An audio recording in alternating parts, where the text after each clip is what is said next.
hope in the workplace and as entrepreneurs.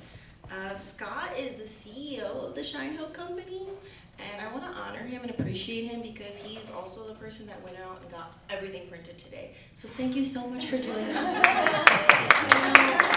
To get us all in this room, the amount of things that have to be done, big, little, small, and nobody's above or below anything. So I really appreciate that. Thank you.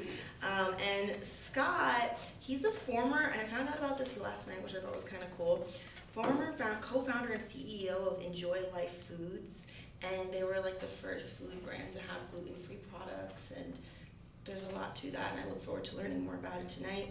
And then also one of Crane's business, 40 Under 40 in Chicago, and is kind of a big deal. So thank you for being here with us, and I look forward to hearing from you.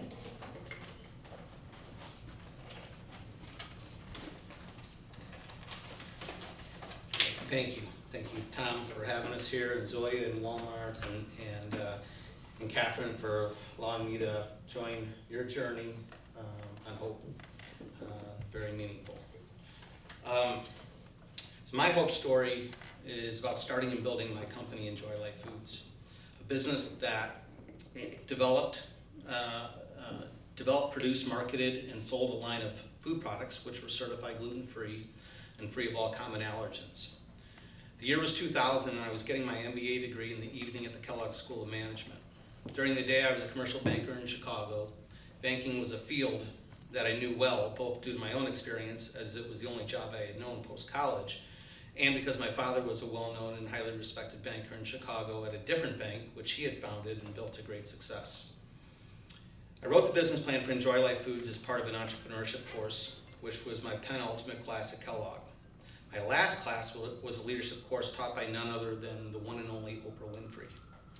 One of Oprah's themes in class was living without regrets. This resonated with me as I was considering starting this food company, at which time I knew absolutely nothing about the food industry. First jumping over to work with my father at his bank. There have been many times throughout my life where I took the road less traveled, but this was next level. Without thinking about it back then in this context, but knowing what I have recently learned about hope and hope science, I believe that I would have scored high if I had viewed my hope score at that point in time. But then I started to Enjoy Life Foods, and I'm sure if I had a hope score monitor attached to me that could read my hope score at any given time, I would have scored from very high to very low, depending on the week, the day, the hour, and even the minute. One of the most hopeless times for me occurred in November of 2008. I'm sure most people in this room remember struggles during that time due to the housing crisis and impending business failures. For me, it was a time where my business was having challenges, yet I was on the precipice of raising much needed outside capital. Unfortunately, everything dried up at that time, and I was in an extremely difficult position. I was feeling hopeless, fearing for my own livelihood, my family, my investors, my employees, my reputation, and in my mind at that time being labeled as a failure. I was second guessing my decision from 8 years previous in taking the road less traveled. Why didn't I play it safe and work with my father? Hopelessness crept in for me in a big way. But just as quickly as it crept in, I inherently focused on those things that would give me hope, to initially stay alive and ultimately to thrive. I used numerous stress skills to allow me to look for the solutions rather than obsess about the problems. I would often take long walks in the Chicago cold to clear my head. I would listen to my calming music, Enya, and I would stay in close contact with those who cared for me the most. I made sure that the business would not take over my life and therefore did not wallow in concern and impending doom. Instead, I continued to do those things that made me happy. I exercised more, played sports, and went out to my happy place in the Rocky Mountains. I became very intentional about my goal setting for the business. Our goal was no longer about growing as fast as we could. It was instead about managing our cash, keeping expenses low, redoubling efforts on product quality, and surviving to a time when business would pick up and the environment to raise capital would improve. My network has always been my secret sauce.